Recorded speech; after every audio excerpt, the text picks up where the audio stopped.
Welcome to the Enlightenment Podcast to our listeners and viewers around the world. Here we dive into meaningful dialogue about Palestine, offering some insight and context that is missing from mainstream legacy media, and also where we take time to celebrate Palestine's rich traditions and culture and heritage.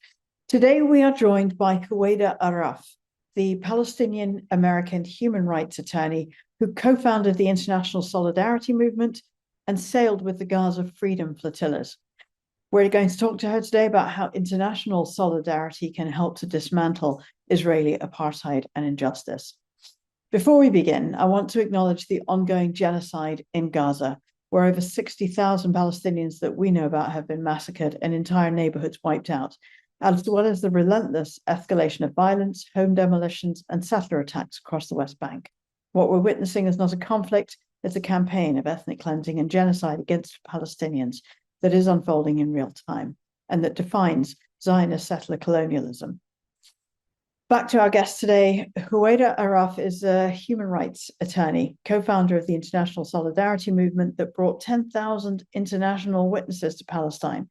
She survived an Israeli commando attack on the 2010 Gaza Flotilla and has run for US Congress in Michigan. Hanan, how did Huwaida come to our attention? Well, we did a podcast with Bob Suberi, a Yemeni-American Jew, and he was on the flotilla with the Huwaida, and that was a flotilla to break the siege on Gaza. So please give a very warm welcome to our guest today, Huwaida Arraf. It's really good to be with you. It's good to be with you, and ahlan and welcome. If we can dive in and start with your family, your parents' experience as Palestinians, what they went through, and how their stories affected you growing up, and how did it lead to you becoming a Palestinian activist? Actually, I probably have more of a non-traditional story because my parents tried not to talk too much about politics with us. I know that they came to this country to the United States when my mother was almost 9 months pregnant with me, and I'm the oldest of 5 children. And they wanted to, I learned, start a family in a place where their children would not live under the boot of occupation. Or my father's family is from 48 Palestine, so we're Israeli citizens, but of course not treated equally at all. And so they didn't want either that discrimination or living under full Israeli military occupation, but wanted freedom, dignity, opportunity for their kids. And so they came to the United States and built their life here. And we didn't have a lot growing up, but we had enough. I saw how hard my parents worked. They did not talk about politics a lot. I think they just wanted to, like a lot of Palestinians of their generation, kind of keep their heads down and work and make a life in this new country. And so they just encouraged hard work and education.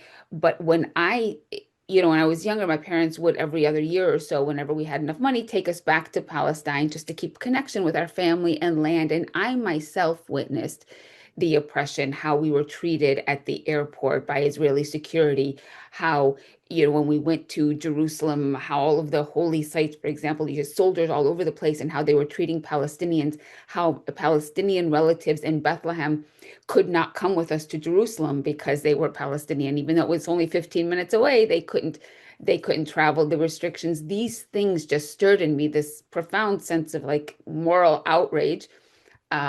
And so as I got older, and more specifically, really when I got into college, I decided that I need to try to do something about this, knowing that my parents sacrificed to give me and my family, my siblings, the opportunity that they did. We have that opportunity that millions of Palestinians didn't have and still don't have. And with that opportunity, I think comes responsibility. So I started searching for ways that I could contribute to my people's freedom struggle. I love that. I love that. And I think most Palestinian parents, like who have experienced the Nakba and 67, the Naksa, they haven't taught their kids, or they try to protect their kids, as you said. So I think this is very common with Palestinians, sadly. Yeah. Huwaida, I was interested that, going back and having the experience was what made you kind of resonate with the real struggle that Palestinians are going through and have always gone through. So, as a novelist and filmmaker myself, I'm always fascinated by these transformative moments. Fast forward to when you were at Seeds of Peace. At that point, I think Israel killed 127 Palestinian protesters in the first weeks of the Second Intifada, which the Palestinian uprising against occupation, mainly from bullet wounds to the head and the chest. How did that affect your work and your beliefs about conflict resolution? So, as you mentioned, I went to work for this organization, Seeds of Peace, in Jerusalem, right out of college. And at the time, there was just a lot of focus on investing in bringing people together to discuss, to dialogue. We were in an era of the Oslo peace process. The problem is that Israel kept violating the so-called peace process with no repercussions, and the world tried to always silence Palestinians when Palestinians would complain about Israel taking over more territory, expanding settler roads, demolishing olive trees, demolishing homes. It was always telling the Palestinians to wait because we were in a peace process.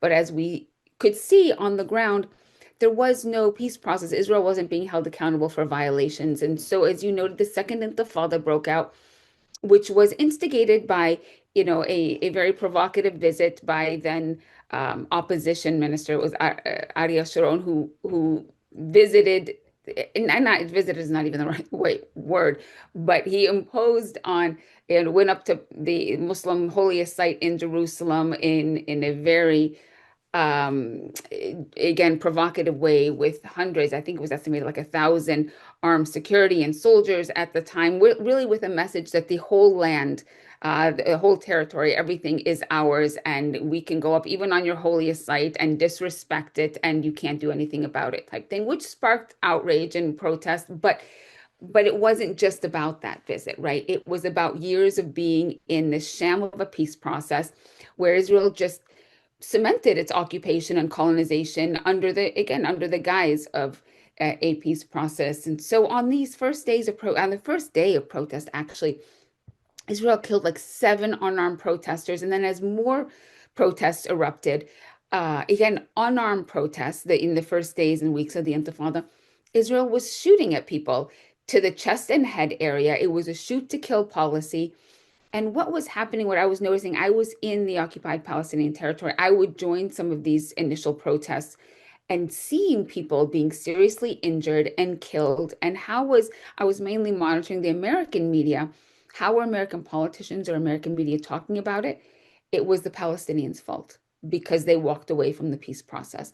A peace process, again, that brought them no peace, again, just allowed Israel to continue to confiscate land and expand its colonization. So that was really infuriating. You see the injustice before your eyes, and then you see your politicians, people who are supposed to represent you. And for me, my parents who went to the United States for freedom, life, opportunity, democracy, to see that country, again, I was young and naive, but to see the United States adopting these policies with unrestricted, kind of unbridled support for Israel that was committing these horrible crimes that I could see right before my eyes, and the mainstream media going along with it. That's really what sparked or I guess propelled me to become one of the co-founders of what's called the International Solidarity Movement now. It's understanding this massive there was a global misunderstanding of what's happening on the ground in Palestine. Israel's always projected as the victim, and Palestinians are always the violent ones who don't want peace. And it's always said that we want to throw the Jews into the sea, and we won't accept Jews, etc. When Palestinians forever have been calling for just freedom and a right to live on their own land and to be treated equally, irrespective of race, religion, ethnicity, etc. So it was just seeing that these crimes before my very eyes, and then contrasting that with how, especially the United States, but really the world was portraying this, as we walked away from a peace process and resorted to violence. It was kind of the same old gaslighting and lying really to the world to keep the world silent about Israel's crimes. And so that even pushed me more to want to do more. And just to go back briefly with Seeds of Peace, this dialogue, I very firmly and vocally walked away from this organization, and I'm very critical of all types of organizations like this now. And I think it's just important really to clarify why, not because I don't believe in speaking to people who disagree with me. I will speak to anyone, debate, dialogue, anything. That's always good. But when you have these programs that essentially exist to overshadow the actions that are needed to actually achieve liberation and justice for an occupied, oppressed people, then it becomes dangerous. And what do I mean by that? It's so much effort and focus and finances are put into these programs that intend to say, this is the way, this is the only way to peace, is through these dialogue programs and talking and negotiating. And Palestinians have been talking and negotiating for decades, and Israel has only cemented its occupation and colonization policies.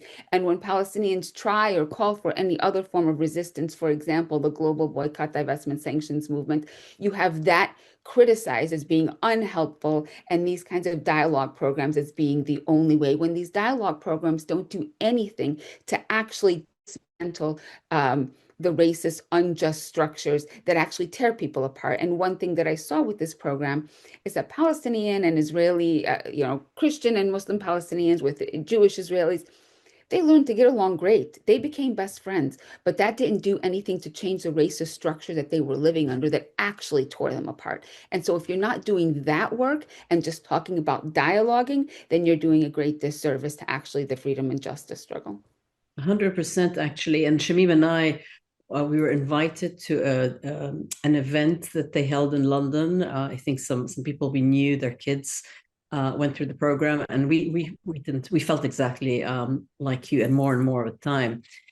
And speaking about, you've been very vocal about talking and speaking out about Palestine, but that comes with a price. And you think you've faced from threats to being called anti-Semite or anti-Semite of the week, and much more.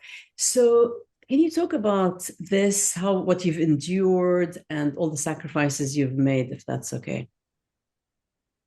Yeah, I mean, it's true that I have been called anti-Semitic and a terrorist supporter and all of these things. I don't honestly consider it a sacrifice, because I consider it it is what I can do. This is what again, it's my own people's struggle, but always speaking truth to power comes with a price. But I try not to look at it as that again, because I see that I am actually privileged. I am not living under occupation. I am not starving. I am not trying to figure out how I'm going to feed my kids, or if they can go to school, if their school is still standing, or if they go to school, they come back alive.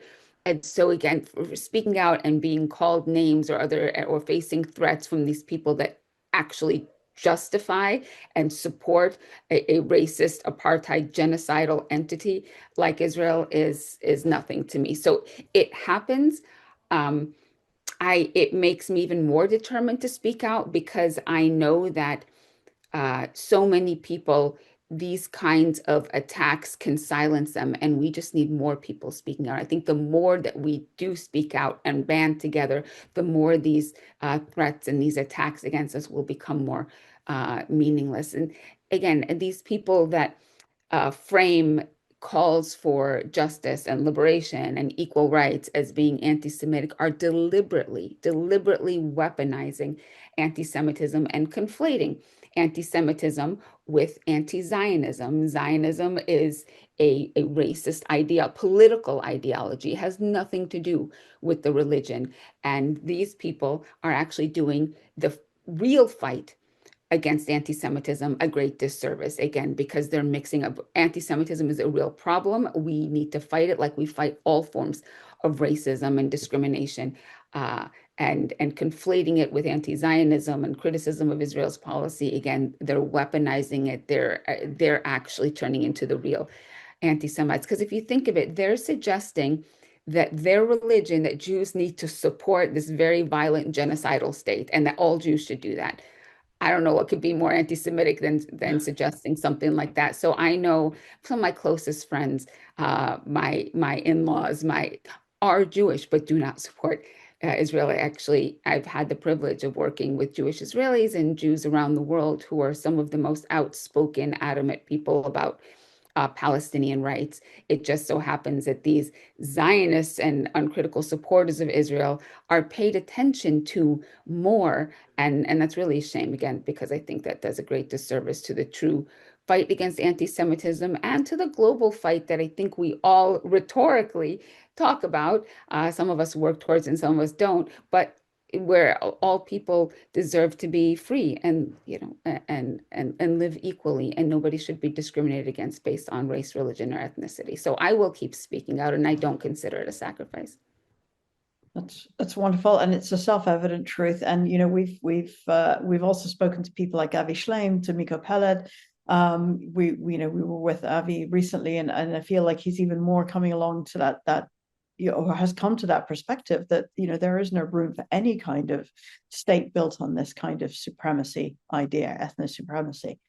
Huwaida, let's talk about the international solidarity movement. Can you tell us what ISM is for anybody who doesn't know, who's listening to this? And can you talk about what you discovered through ISM's 10,000 international witnesses, and how these things are maybe things that mainstream media is not covering? Yeah, thank you for that question. I appreciate the chance always to talk about the ISM because it was one of the things that I was very, very involved in supporting.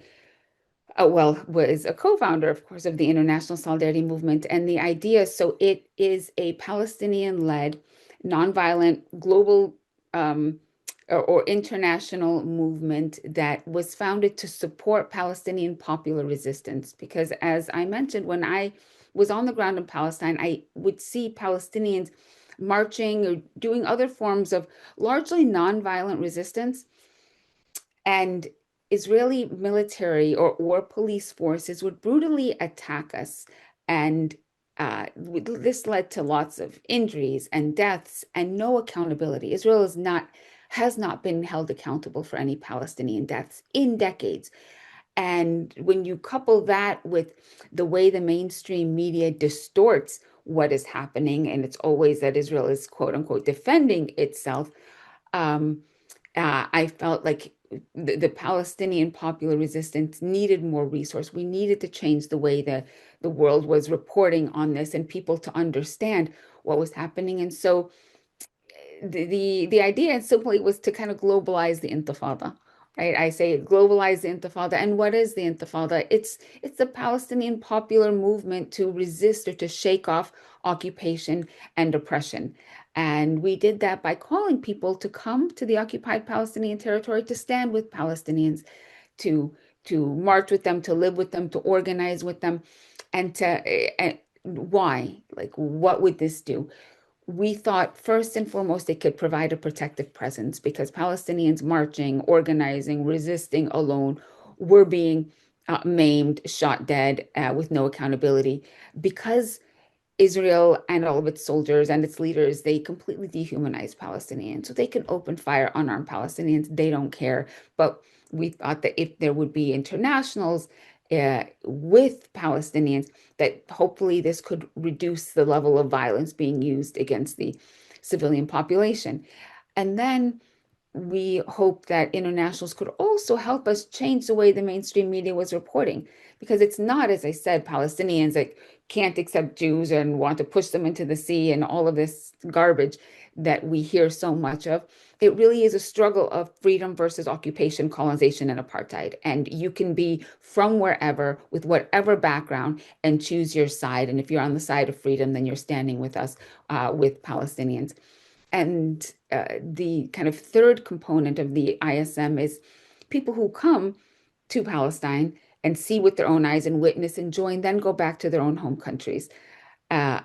Palestinian movement is severely restricted, but internationals can end up going back home and talking about what they've seen and what they've witnessed. And even if the mainstream media then wasn't going to report on it, at least people to people, we can let more people know about what's happening. And kind of the last component of the ISM that I always talk about, one of the most important to me, is just the message of solidarity with Palestinians who are really trying to survive one of the most brutal forces and state that is trying to annihilate them.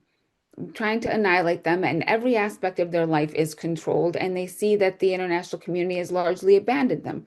Yeah, I remember one of my students saying, I taught for a year at Al-Quds University Law School, and I was teaching international human rights and humanitarian law, and I remember my students saying, like, this is all nice, but it doesn't apply to us. Which, of course, you're going to think when you know that your rights, all of your rights are being violated, and nobody upholds international law when it comes to you. But internationals leaving the comforts of their own home to come to stand with Palestinians sent a really important message, and that I always think that hope is important for enabling people to stay steadfast. So that is the ISM. And over the years, we've had, I think it's way more probably than 10,000 now. We actually had to stop documenting people as they come through because Israel was frequently raiding our offices and taking all of our computers and all of these things. So it has been over 20 some years now, and I can't tell you the exact number, well over 10,000 people that have come through and had this experience and gone back to their home and now are working in different countries, I think leading some of these movements for boycotts and leading the marches and other projects that support Palestinian liberation. And what's been great about the ISM is, yes, I co-founded it and I spent a few years on the ground organizing, but what keeps it going is just the love and the dedication of the volunteers that come through. We're not hierarchical or anything like that, and it's really what people are able to give. And ISM is still operating and needed more than ever right now in the West Bank. We can't get into Gaza, unfortunately. The West Bank's getting a lot less attention, but it's a slow genocide there that will be sped up soon. Yeah, it's truly horrifying. I'm going to go back to something you said very early on in your answer, which was that Israel is never held accountable for Palestinian deaths, and it's so true. And also, I fear that they are not even held accountable for the deaths of people who are not Palestinian nationals. I mean, many people have heard about the American student because she's American. And because she really died horrifically under Rachel Corrie, under an Israeli bulldozer, crushed to death by a bulldozer that refused to stop when she was trying to block the demolition of a Palestinian home in Gaza, I think, in 2003. And also Thomas Herndl, who was shot in the head by an IDF soldier in 2003 and died after 9 months in a coma. Can you talk about these incidents? Oh, absolutely. As you mentioned, Rachel was crushed to death. She was trying to, again, non-violently stop the Israeli military from demolishing the home of a family that she was staying with in Rafah. And why was her home going to be demolished? Because Israel just wanted to clear a buffer zone for itself in occupied Palestinian territory. So it's like them coming to your neighborhood and saying they're going to bulldoze your home because they want it for themselves as a lookout. They need a buffer. And this is just, it isn't, it just goes to show really how Palestinians have no rights. This was back in 2003, where the Israeli military can come through and demolish your home, and you have no rights. And they've only escalated because they're not held accountable. Rachel was trying to blockade. She was staying with this family, and the bulldozer driver saw her. Because we know that he played cat and mouse with her for 2 hours before eventually he just decided he's not going to stop, and he ran her right over, killing her almost instantly. And as you mentioned, there has been no justice for Rachel Corrie. The American government did nothing for the Corrie family. Only weeks later, again, because Israel was not held accountable, shot Tom Herndl, a 21-year-old British photography student. What was he doing? He was trying to move Palestinian children out of the line of Israeli fire. So you had in Gaza a military watchtower where snipers were at, like sharpshooters who know who they're shooting at, that were shooting in a Palestinian neighborhood, and bullets were ricocheting off buildings, and children were like frozen in fear. So he went to move them. He moved one child and went back for the second one. As he bent to pick up the second child, he was sniped in the back of the head. And as you mentioned, he lay in coma for 9 months and he died. Also, around the same time, we had a British journalist who wasn't with our movement, but James Miller, who was filming in Gaza, who was also shot and killed. We had an international in Jenin in the West Bank, who again, because no accountability for Rachel, Israeli soldiers in an armor personnel carrier, even though Brian Avery, who was another American volunteer, was standing in front of them with his hand raised, they opened fire and shooting him in the face. He survived, luckily, but he's had to have multiple reconstruction surgeries. And we've had internationals killed also since then. Palestinian-Americans, they get much less attention. But also last year, we had Aysen Noor Egi, who was a Turkish American, who was also sniped in the head while she was standing in a Palestinian village. And she died. Yeah. Yes, yep, she died also almost instantly. Again, families still trying to get justice, but this is the kind of impunity that our governments, mainly the United States, of course, but also other Western governments in the UK, have allotted to Israel. They've allowed Israel to believe that it is above any kind of law. And of course, that creates this sense of like total impunity that they could do whatever they want. That is why their leaders and their civilians, you ask them in the streets, their soldiers, they can brag about all of the crimes they're committing against Palestinians, about torturing Palestinians, blowing up Palestinian homes, saying that they want to flatten all of Gaza, kill Palestinian children. You have countless videos of Israelis, soldiers and civilians, saying, kill all the children, it doesn't matter, because they believe that they're never going to be held accountable. And of course, they're going to think that that's what the world has allowed them to get away with and to believe. Absolutely. And in Arabic, we say al-Nakba al-Mustamirra, the ongoing Nakba, it never stopped, and they get away with it and they brag about it more and more every day as they get emboldened and empowered, as you say, by the US and the West.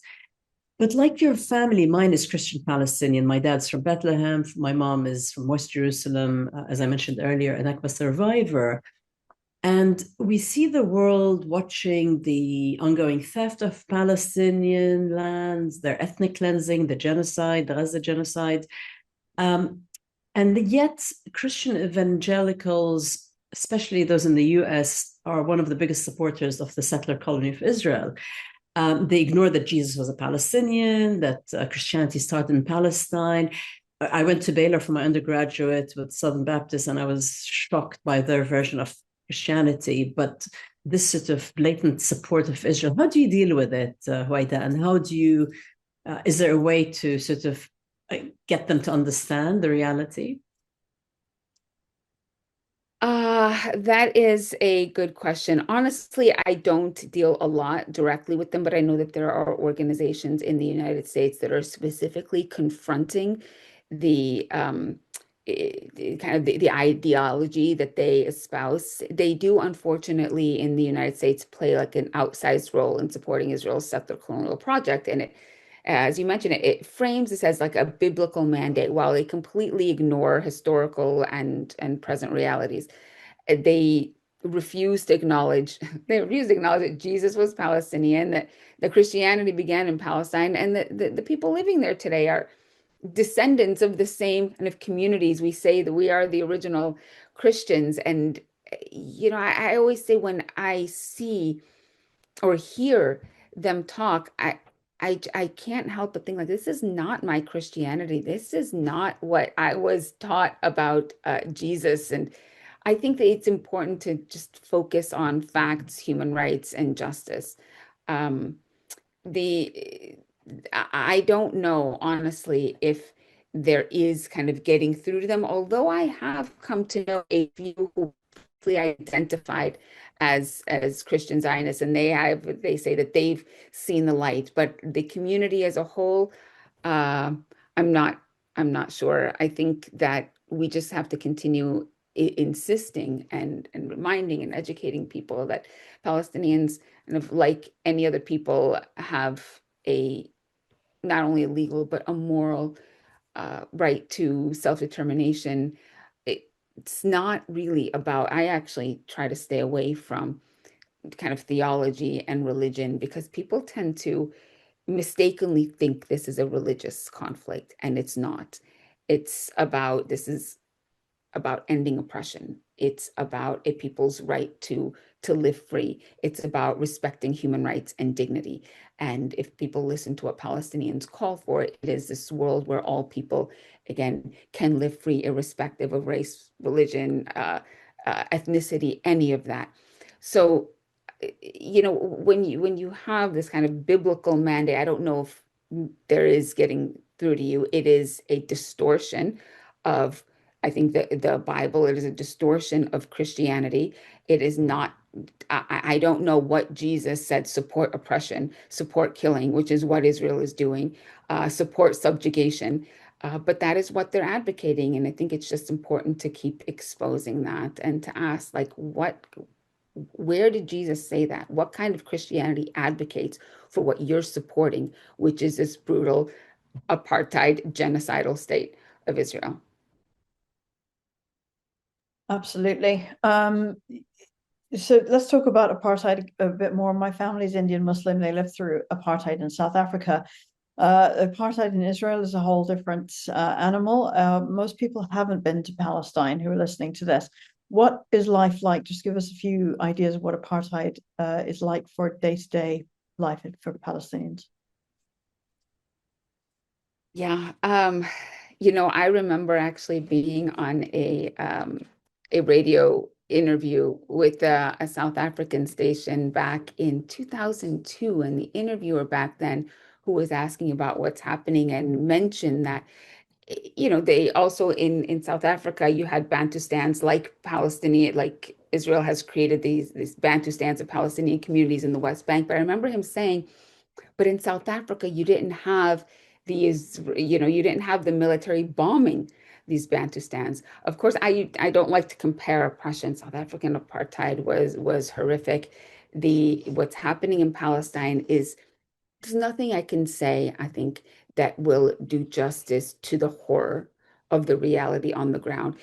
Putting Gaza aside, because Gaza is just unimaginable, unlivable, it's apocalyptic, it's daily life is really survival. It's finding a piece of bread to eat when Israel has engineered a famine. Over 90% of the population is displaced, has been displaced more than one time, actually two, three, or even 10 times, living in makeshift tents. You have no sewage system. You have no education system. Yet Israel has destroyed the very fabric of life and destroyed all civilian infrastructure. So that aside, in the West Bank, people there, I just came from there, and people there believe very much that it's coming there too, because what's happening now is it is still an attempt to get rid of the indigenous population. And this is a policy, make no mistake of it, that is not new.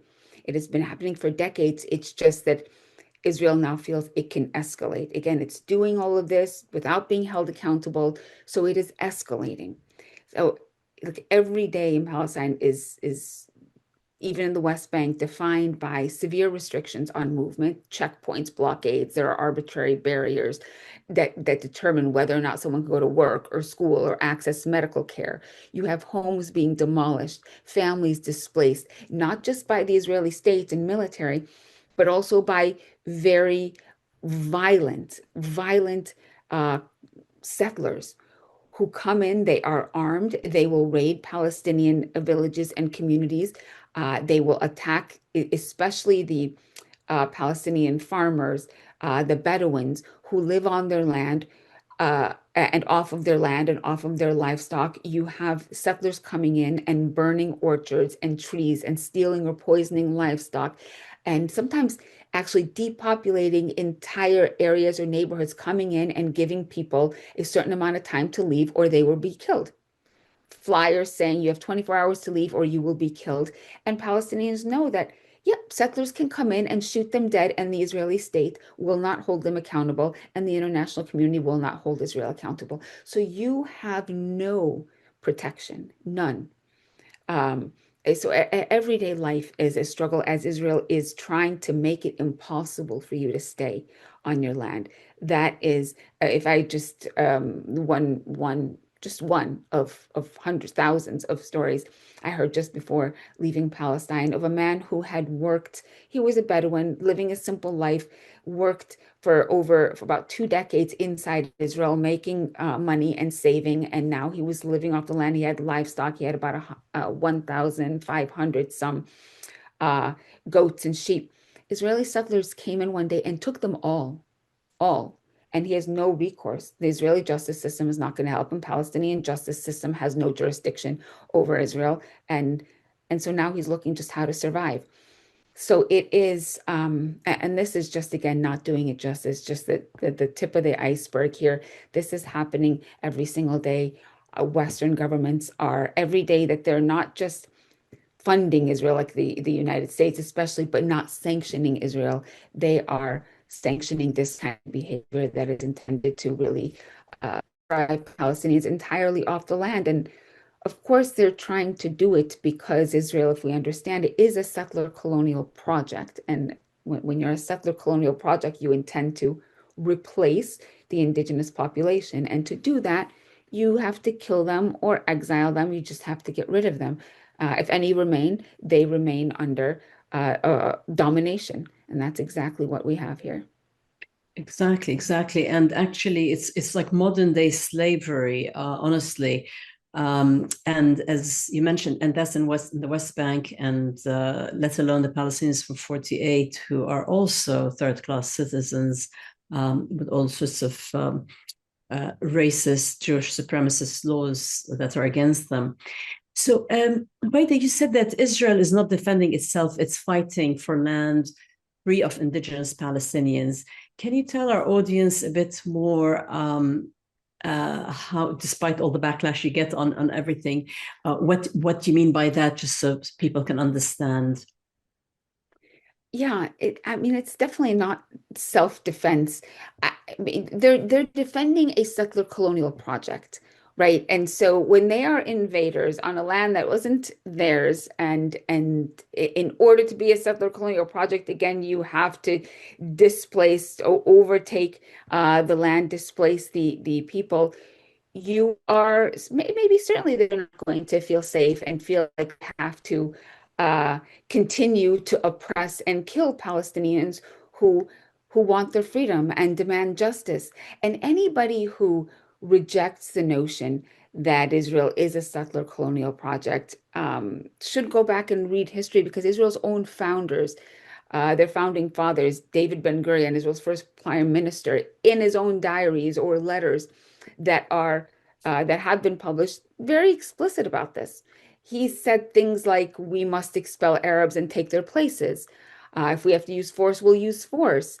He argued about. There was one quote he said that our demand is not for a Jewish state in Palestine, but Palestine as a Jewish state. So and this is just one of many quotes in their own writing of saying that they intend to colonize the land.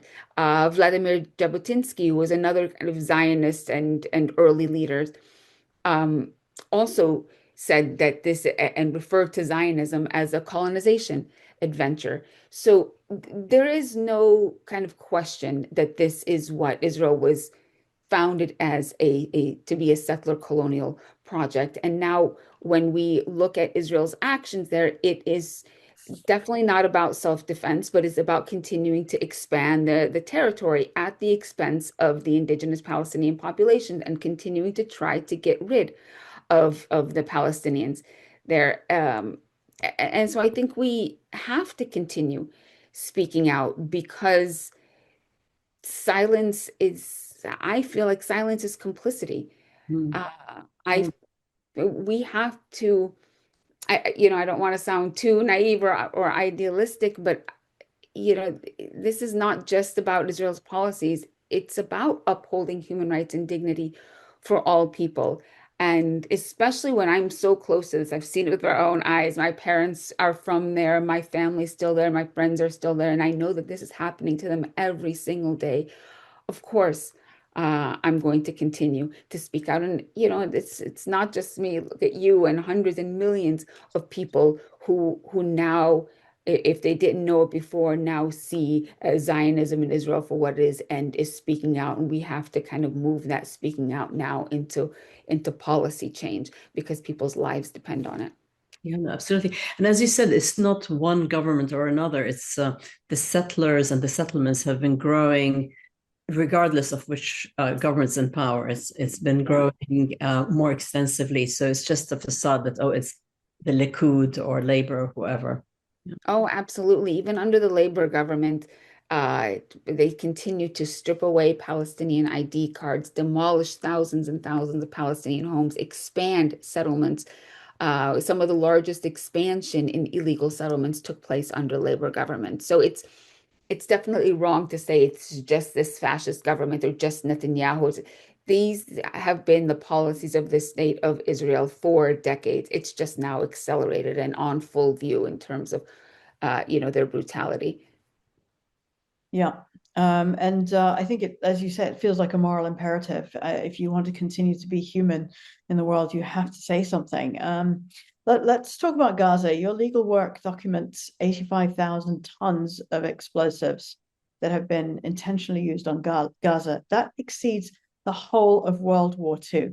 Can you talk about this? And also, and I hate to say it, American doctors, because they tend to get listened to more in the West.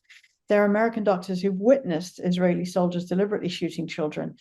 Can you just talk a little bit about this level and the scale of violence that we're seeing? Yeah.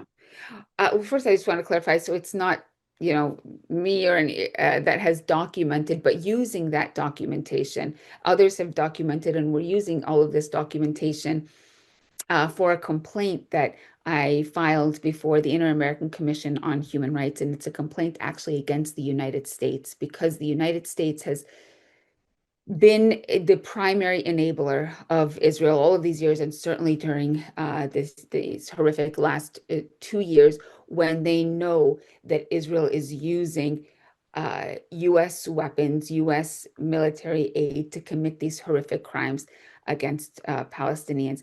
And these are crimes that violate all kind of international norms, treaty obligations, etc. And the United States is part of the Organization of American States. And in the inter-American system, there is also human rights obligations. And we're arguing that the United States is violating not only its human rights obligations under these documents in the inter-American system, but also its kind of global obligations under customary international law, the obligation not to support genocide. There's actually more than that. It's more than an obligation just not to support genocide or not to be complicit in genocide. All countries in the world have an obligation to do what they can to prevent genocide. And so the United States has not only failed to do that, but it is actively complicit or an active participant in Israel's genocide. So one of the things that in our complaint is the amount of weapons, the explosives that Israel has dropped on Gaza. It's actually 85,000 tons is even as of last year. So it is projected to be much higher now. And as you mentioned, it is more than the tonnage of the explosive used in World War II, but it's condensed into one of the most densely populated places on Earth. And the result, as we've seen, has been mass death and destruction of all civilian infrastructure and an environment that has been deliberately engineered to be unlivable.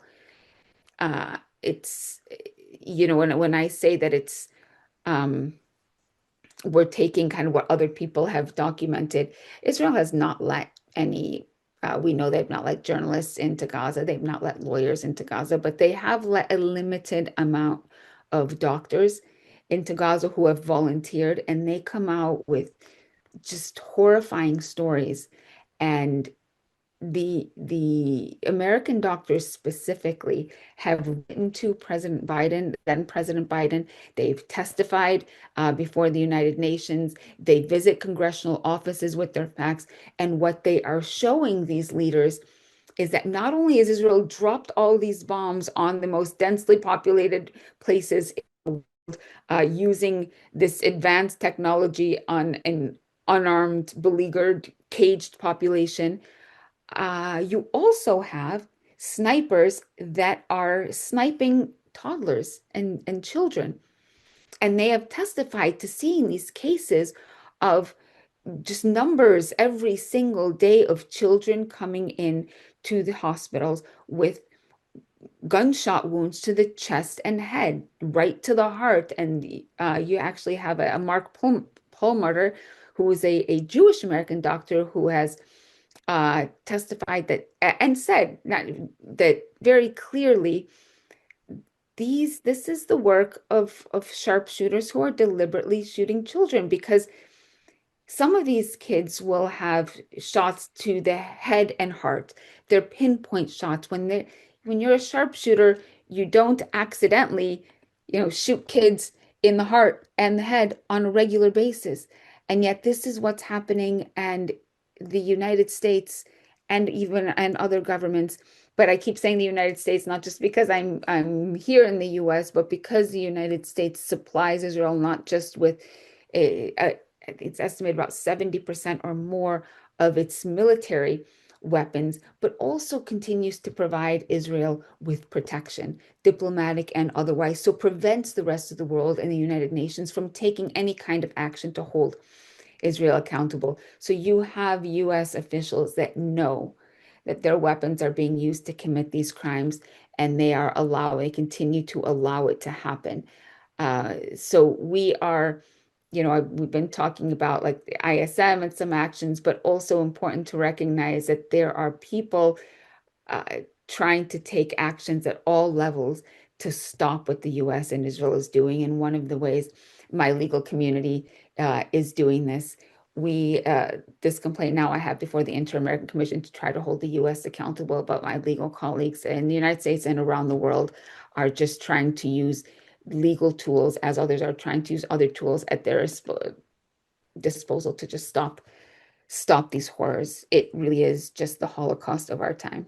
Yeah, it is. It is. And as you mentioned, some of the doctors who testified from the US, the UK, and others, they said, "Oh, today is a testicle day.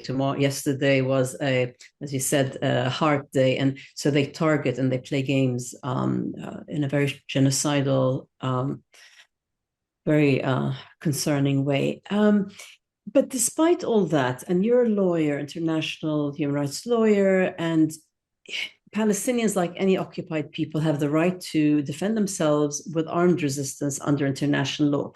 But you've been sort of critiqued that, I believe your quote was, "Armed resistance must adhere to international law," and they accuse you of that legitimizes violence. So how do you respond to these critics? And can you talk about the rights of Palestinians under international law? Yeah.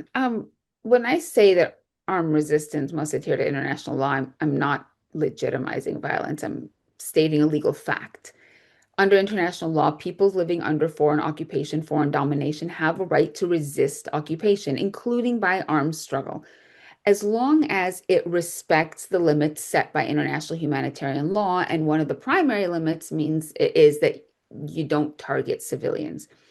Civilians can never be targeted, and it applies to everyone. It applies to Palestinians, but it applies to militaries, and we see that Israel is violating it every single day.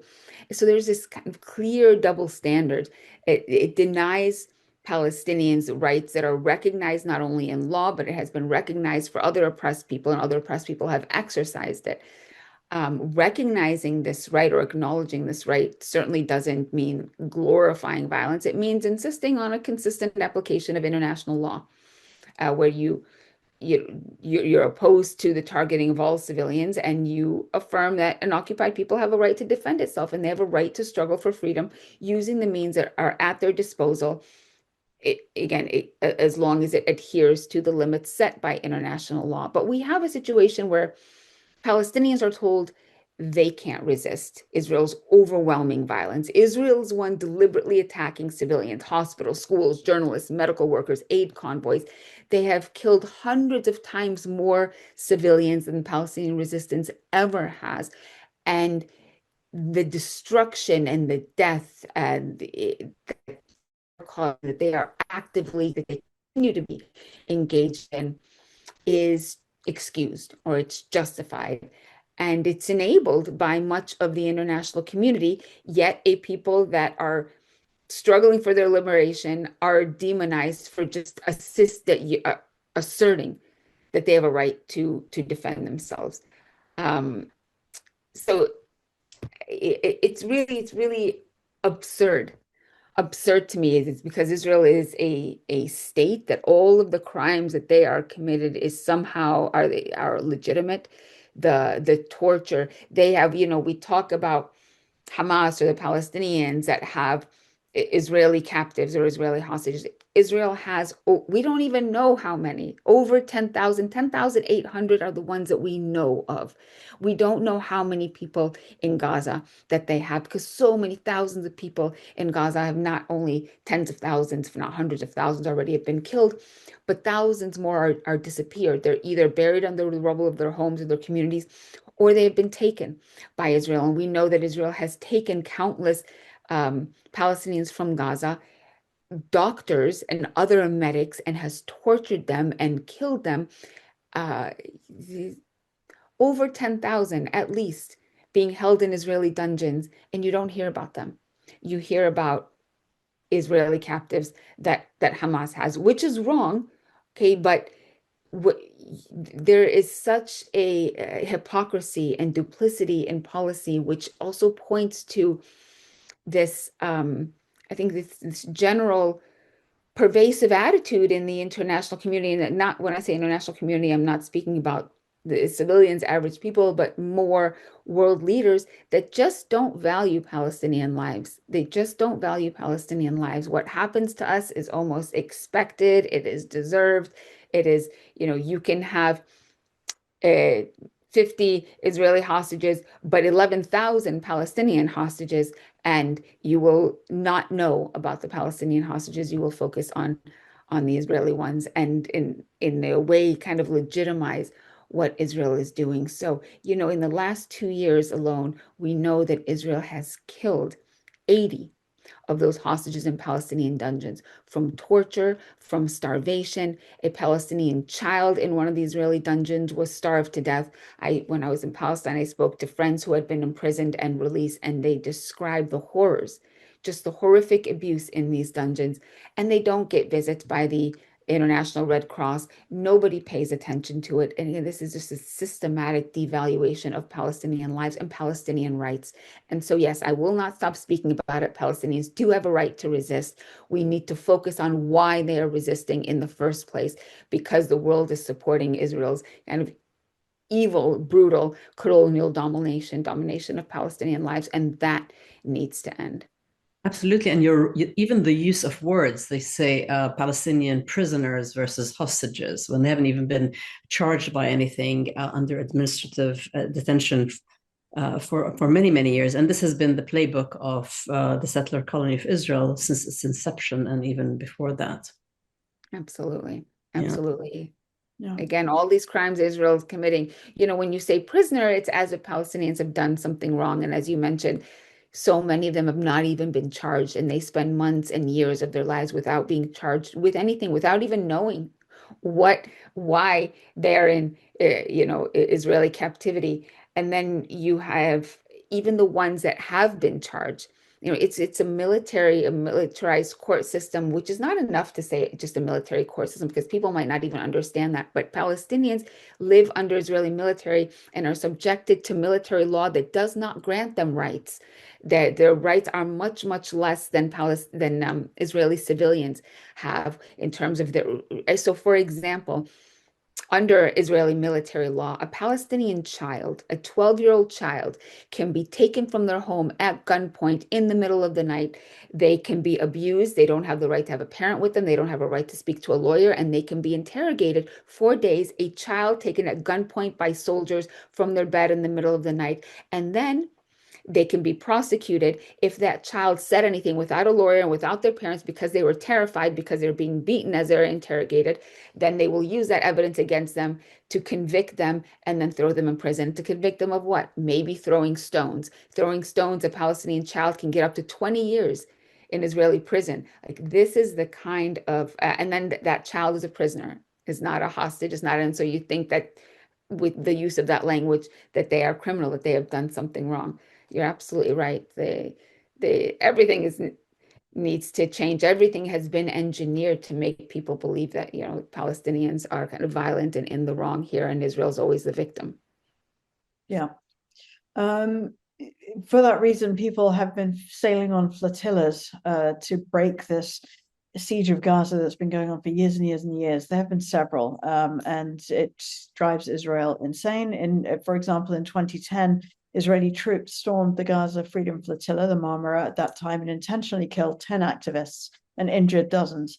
They've been doing similar boardings on recent flotillas, but you have been sailing on flotillas. You continue to risk your life along with other people like Bob, who we spoke to. Why is that important for you to do? What was the experience like? And just tell us a bit of background about where these flotillas have come from for people who don't know that much about them. Yeah, I'm sad to say that I was on one of the first, the first boat to try to break the siege on Gaza via the sea, to try to break the naval blockade in 2008. And why do I say I'm sad? Is because we are now 17, almost 18 years later, and we still have to do it. Because even back then, the blockade that Israel imposed on Gaza was unlawful. There is no question that it is unlawful. It was imposed as a form of collective punishment on an entire civilian population. And Israel is occupying Palestinians. And occupying power under international law has a responsibility for the safety and well-being of the occupied civilian population. But not only has Israel ignored and completely shirked that responsibility, but on top of that, it has been attacking Palestinians and using means of warfare against the occupied civilian population. And one of the means of warfare or military tactic they've used is blockade and siege. These are military tactics. And so, as I mentioned when I was talking about resistance, you cannot attack a civilian population. You cannot attack civilians. Right. And that is what Israel is doing. And so under international law, a collective punishment, which is what this blockade is a war crime. But Israel wasn't held accountable for it. And, we had international organizations reporting on, even back then, back 2007, 2008, about the devastating effects of Israel's policies on the civilians in Gaza. Israel had destroyed the economy because every entrance and exit into Gaza is controlled by Israel, even the one with Egypt, with Rafah.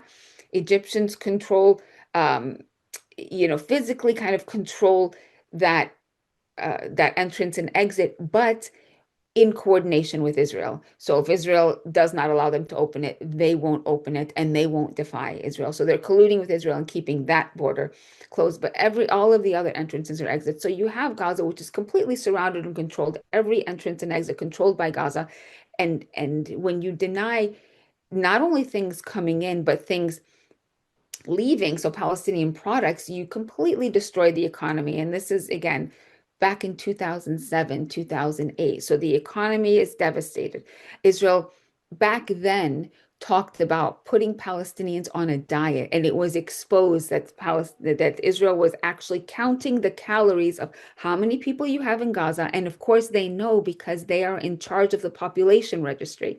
They control every aspect of life. So even a child born in Gaza has to be registered with the Israeli population registry. So should they know exactly how many civilians are in Gaza, and then they calculate how many calories are needed to keep people alive. And that is the bare minimum that they allowed in.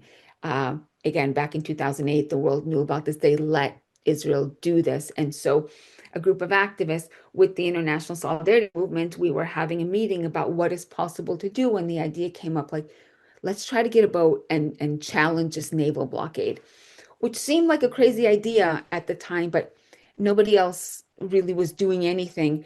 And so we set to work on that. And in the summer of 2008, we had 2 small fishing boats. We had 44 people from 17 different countries, and we set sail. And we said, we're not turning back. Israel's telling the world that they are, this blockade on Gaza is about security, but it has nothing to do with security. And we wanted to expose that. I would say we were even a little naive back then, thinking if we exposed the failure of their and the lies of their policy, then the world would not allow this to continue, would stand up.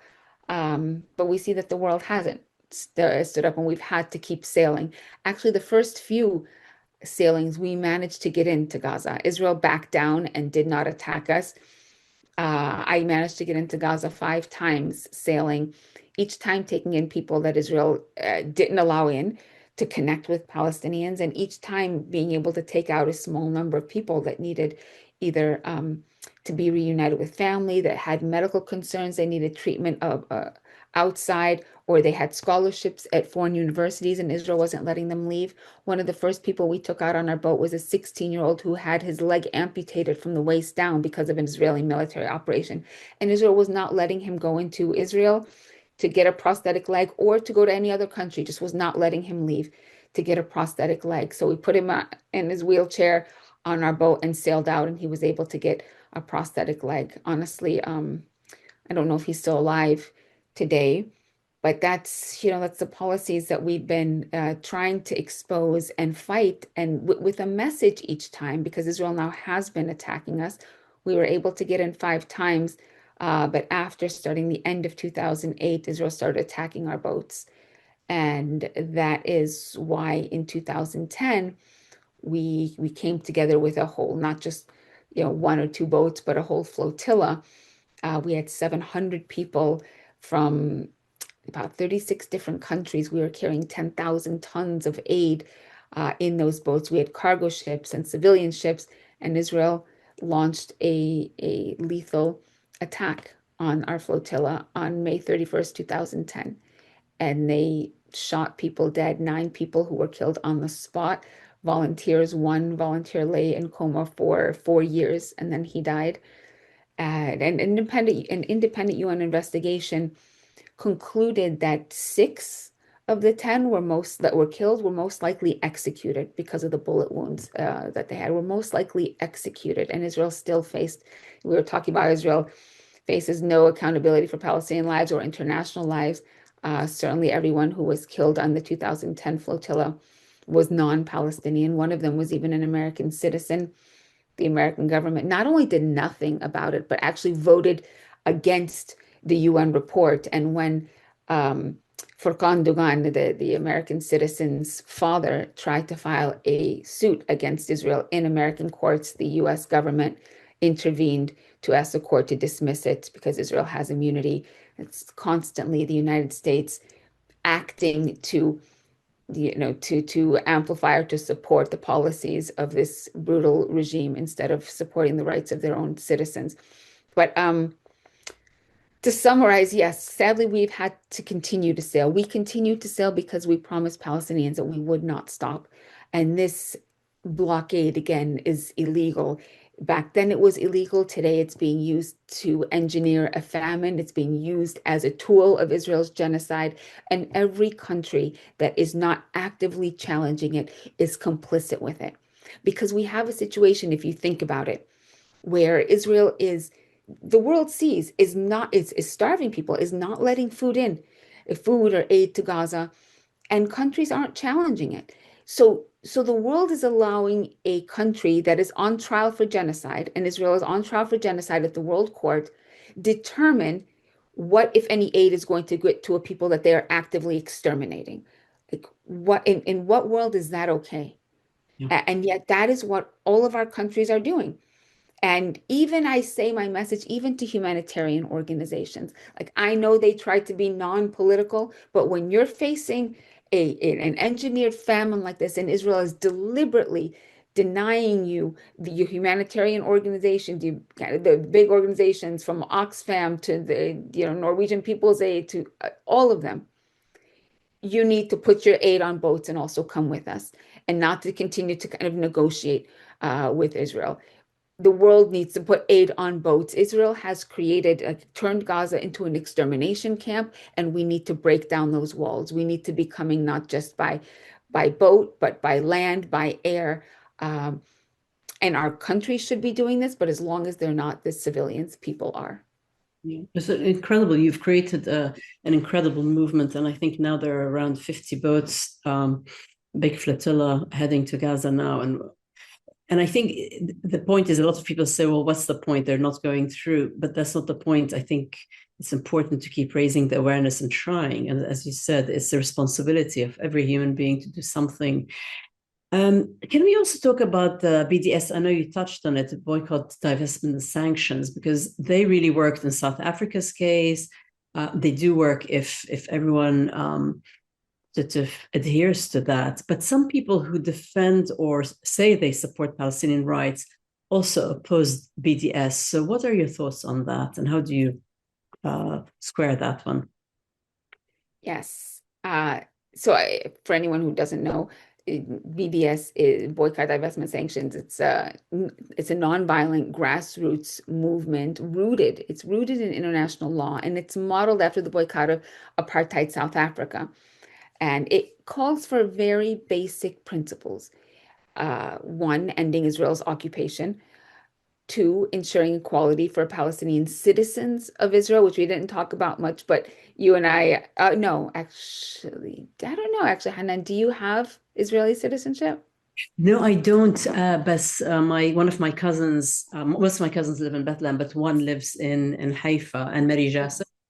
So yeah, she has it. But so I'm aware of that as well. Yeah, but even those of us, so we do, because my father's side of the family is in 48 in a small Palestinian village in the Galilee, but we are not equal citizens, and there are laws, at least 60 laws on the books, but more being legislated every single day that legally discriminate against us because we're not Jewish. So the second thing that BDS movement calls for is equality for Palestinian citizens of Israel. And the third thing is upholding the right of Palestinian refugees to return to their homes. So these are all demands that are rooted in international law. So if you're opposing BDS while claiming to support Palestinian rights, it is so contradictory. Because if you agree that Palestinians deserve freedom and equality, you can't reject one of the few effective, peaceful strategies that Palestinians themselves have called for to achieve that. You have some people rejecting BDS, not necessarily on principle, but because they fear backlash or because they want themselves to kind of set the terms of Palestinian resistance. And we talked about this a little bit, as those who criticize Palestinian armed resistance, or then you have BDS, which is a completely unarmed, nonviolent means of resistance, which the world rallied behind, when we were talking about apartheid South Africa. But with Palestinians, we hear them call it counterproductive, or it's an attack on Israel. We have a situation where you have a regime, a project, a state that is unhindered, unbridled, unleashed in terms of the violence that it is using against an occupied, oppressed civilian population. And in order to stop that, in order to end that, you need pressure. We are asking governments to put that pressure, and as long as they don't, civilians can. And so historically, I think people recognize the importance and the effectiveness of boycotts, and they are hailed, even when we're talking about the civil rights movement in the United States, the Montgomery bus boycott, it is hailed, it is taught about in terms of like people power and nonviolent resistance. And yet when Palestinians use it, it's wrong. It's unhelpful. It will make Israel upset. As if, again, we need to continue to coddle Israel when we know that decades of trying to talk and negotiate with Israel doesn't work. You need force. You need to apply pressure to make Israel and its occupation, apartheid, genocidal policies. So, if people say they support Palestinian rights and freedom, but they oppose BDS, then I think they need to ask themselves, are they really in solidarity? Because solidarity means listening to oppressed people, respecting strategies, and joining them, especially in nonviolent forms of struggle, which is what this is. Exactly. Yeah. Huwaida, let's talk about AIPAC, the American Israel Public Affairs Committee. and other Zionist organizations in the US. I just wanted to get a sense of their power and their influence on public policy because although they're becoming more of a byword, a lot of people don't know how they work. Can you talk a little bit about that and if there's any hope for that to be changed? Yeah, so AIPAC, the American Israel Public Affairs Committee, and allied organizations, they've had a stranglehold on U.S. policy for decades. They spend massive tens of millions amounts of money to flood Congress with lobbyists. They threaten the political careers of anyone who dares to criticize Israel. In fact, AIPAC has actually openly bragged about taking down members of Congress who did not toe their line. And, that's why we see such a disconnect. You have the vast majority of Americans, American citizens, American voters, including young people, faith communities, people of color. They want the US to stop funding Israel's violence, but Washington continues to send billions in weapons every single year. It is because of outfits like AIPAC who use their vast amounts of money to buy politicians and to buy policy. And that is something that a lot of Americans are actually opposed to. I ran for office a few years ago, and although I ran as a Democrat, I would speak to Democrats and Republicans, and this is like one thing that everybody agreed on, that the American political finance system is corrupt and it erodes our democracy, and big money needs to be taken out of politics.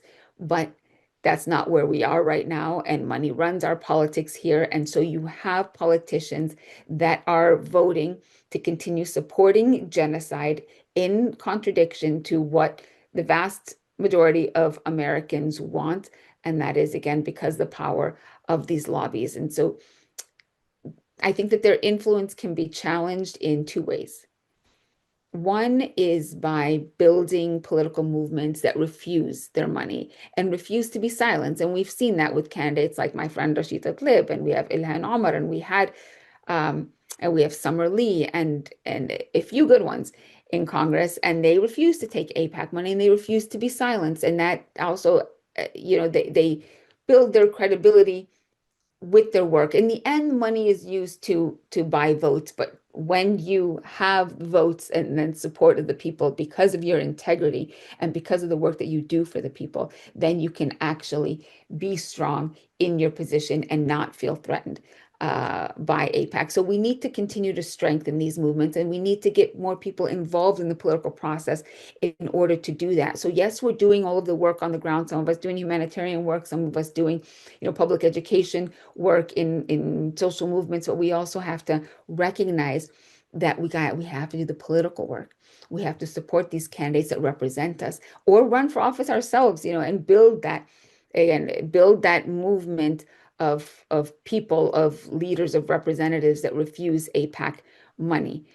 When we are able to do this, I think that will end up breaking as we get more and more of these kinds of leaders running and supported by people who are like us, who support kind of humanity, human rights, and opposed to our money being used to fund genocide, war, oppression, slaughter.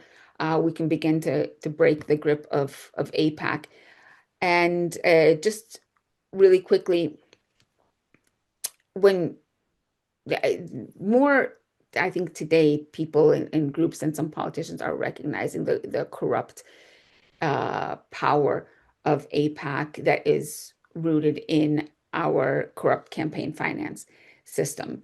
And as I mentioned, a majority of Americans across the political spectrum, Republican, Democrats, Independents, want to see campaign finance reform and the end of domination, like the domination of money over democracy. So we do also have to continue to work on breaking this system. And that's the only way that we're going to build a government that actually represents the will of the people. Because when it's money that is buying influence and buying access, then what does your vote mean? So As we're doing all of the other work, I would say that we have to focus on and direct attention to the political work, because in the end, if we're going to take this back to Palestine specifically, Palestinians told all of the internationals that came through with the international solidarity movement over and over again, Palestinians would say, thank you for coming to Palestine, for being in solidarity with us, but go back now and tell people and change the policies of your government.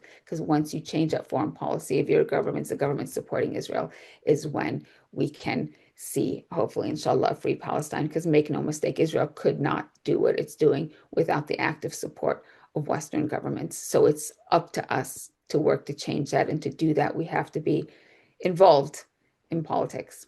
Absolutely, absolutely. And to, especially in America, because that's really where you have legalized bribery and loopholes to buy politicians and destroy others. So it's really important, the work you're doing, at every level, really. And we talked about Israel. Well, you mentioned, and I agree, it's an apartheid settler colonial ethno-supremacist project. And Zionism is a brutal, ruthless, racist ideology and shouldn't be conflated with Judaism, as you said, absolutely. But for me, there's no place for this fascist ideology in today's world. And as we talked about, it's not whoever's in power or which party, it's Zionism itself needs to be dismantled at its core. It doesn't have a place in today. So solution-wise, I mean, what do you see the solution? Because for me, I see and I believe in one democratic decolonized state from the river to the sea, with land and resource restitution for all Palestinians, of course, the right of return under international law, and full equality and reparation, which is really a human sort of right for every human being. What are your thoughts on this? Do you see, what's your vision for justice and freedom and equality for Palestinians, not only today, and when do you think that will happen? I agree with you 100%. I agree with you. I don't know if there's much more to add to that, except I will say, I haven't necessarily been putting forth a political solution because for example, one state or two states, I've always said, I don't care if it's 20 states, really. You need a political solution or system that will respect the rights of everyone. So if it's 20 states or no states, at least as long as there is a respect for the freedom, human rights, and dignity of everyone in the region. And so by not putting forth a political solution, it's mainly to say that we shouldn't get caught up in that at this moment. What we need to be focusing on is like the framework, because I think a lot of our politicians want us, keep trying to lose us, and they keep trying to put forward this two-state solution as the only solution. And people tend to think, oh, you have these two entities or two equal powers that are vying or disagreeing about pieces of land and where to draw the line. And that's not at all what's happening, right? So we need to put this in more of a human rights framework.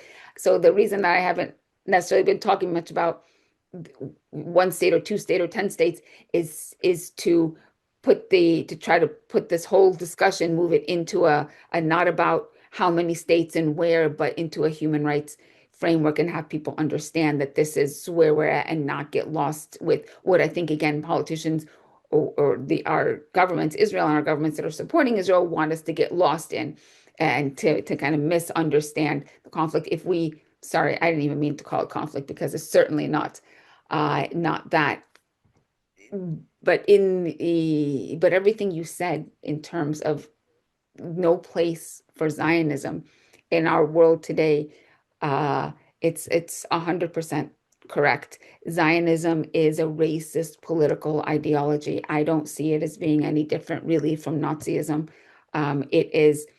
That's maybe the original, or people who have a different view of Zionism might get offended when they hear that. But in practice, if you look at what Zionism is today, this is inherently what it has. It started off, if it's just believing that Jews should have a homeland in historic Palestine, I say anyone who wants to have a connection to Palestine can come have a connection to Palestine, can come live in Palestine, but as equals right? Not taking over their land, not trying to erase the indigenous population and move them out. And that's what Zionism has been. It has been this project to do that. And I think people need to wake up and recognize that, and that kind of ideology where you support continued use of violence to maintain ethno-religious supremacy over another people and an indigenous people. There's no room for that in the world that we want to build. And so 100%. And in fact, we had a decision by the World Court in July of 2024 that talked about a lot of the things that you just said, Hanan, in terms of reparation, settlements needing to be dismantled, people having the right to immediate self-determination. And what the World Court said was that those rights Palestinians are entitled to now and are not dependent on any kind of peace process or are not subservient to the diktats or any kind of conditions that the occupying power that Israel needs to put on that. So we can't tell Palestinians, oh, just wait because you're in a peace process or you need to negotiate for your rights. No, your Palestinian rights are being deprived right now. Israel is in the wrong. The World Court said that Israel must end its occupation and that every state in the world, every country has an obligation to use whatever influence they have to get Israel to end the illegal situation that they've created in the occupied Palestinian territory. And along with that comes reparations and refugee right to return. And only when you have that, only when you have this kind of basic respect for international law and the right of a people to be free and to have the same rights that we want for ourselves, will we ever have peace. Any kind of talk about negotiations and peace absent of that will always fail. Absolutely. Absolutely. So beautifully said. Huwaida, what are you up to right now? Is there any projects that you're involved in that our community can be actively supporting right now? I feel like I'm all over the place. I am a lawyer, and so sometimes I'm using whatever time I can find to help legally, because there is a brutal attack against our movements, right, in the United States, especially at the universities. So I am kind of volunteering with teams of great also volunteer civil rights attorneys to not only defend students, but also be proactive and to file lawsuits against these institutions that are violating people's civil rights here by what they're doing, by punishing Palestinians, or students speaking up for Palestinian rights. And then I mentioned kind of this lawsuit before the Inter-American Commission, or this legal complaint. But most of my time, actually, I'm not formally practicing except for the volunteer efforts. Most of my time is spent on education and mobilization. We're going to continue to work sending boats. As you mentioned, there's a flotilla at sea right now. There's going to be another wave after that I'm working on. And, I invite people to not necessarily, of course, if you want to be involved in supporting the efforts to break the naval blockade, they can look us up, either Freedom Flotilla Coalition, but the coalition is made up of many different groups in different countries, and I'm part of the U.S. Boats to Gaza, so people can look up U.S. Boats to Gaza on the website, or Freedom Flotilla Coalition, donate, volunteer. But more important than that is I think I always say, for people to just do what they can from where they're at, because sometimes people feel like, okay, what can I do? It's too much. Or as long as you're doing something, this struggle, which is today a struggle to end the genocide and to end apartheid and for Palestinian liberation, but really I see it as more than that. I see it as a struggle for the kind of world that we want to live in, because Israel and the United States, the West, have been telling us that we can be forced to watch a live stream genocide, and all of our protests and our millions in the streets have no effect. We're not going to change them. And that is a horrifying kind of prospect, where they can trample all over international law, erase any kind of protections, and want us to accept that world. That's a world where nobody is safe. So I really feel like this is the fight that we are engaged in right now. Yes, to stop a genocide, but also to have a world where there is rule of law, where there is protection for people, and it's not just military might makes right. And this is a struggle that needs every single one of us. So whatever you can do, you certainly don't have to be on a boat. You don't have to be at the head of a protest, but I think that you need to be doing something every single day, whether it is writing something, whether it is posting on social media, whether it is joining a protest, picking up the phone every single day and make sure your representative knows that you oppose what is happening, and you are going to exercise your vote or your campaign donations to also to make sure that those who support this brutality are not representing us.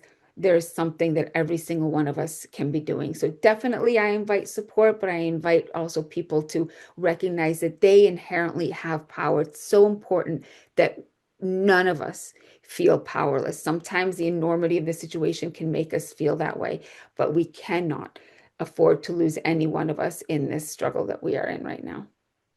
Beautifully said. And if the people of Gaza are still, keeping their spirits as much as they can, and having the sumud and people, the Palestinians of the West Bank and so on, who are we to, even though it's very overwhelming and depressing, but as you rightly said, we need to keep going. And just to mention to our audience, the flotilla is not funded by any government and any organization. It's, I think, people power, people support. Am I right to say that? Absolutely.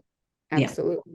And I mean, I wanted to ask you, what's your non-negotiable message that every viewer and listener should really carry forward and share? You've just eloquently said it. Is there anything else you wanted to add that we haven't covered? A non-negotiable message. I think it's simple but sad, but I'm going to say it, that Palestinians are human beings who deserve to live in freedom, dignity, and equality, just like anyone else.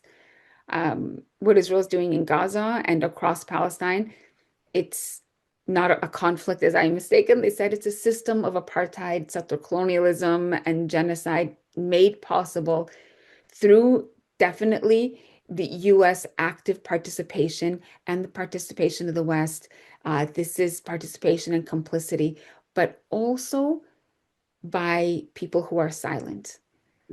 Every person has a responsibility to stand up against this system. Silence in the face of this horror, it's not neutrality.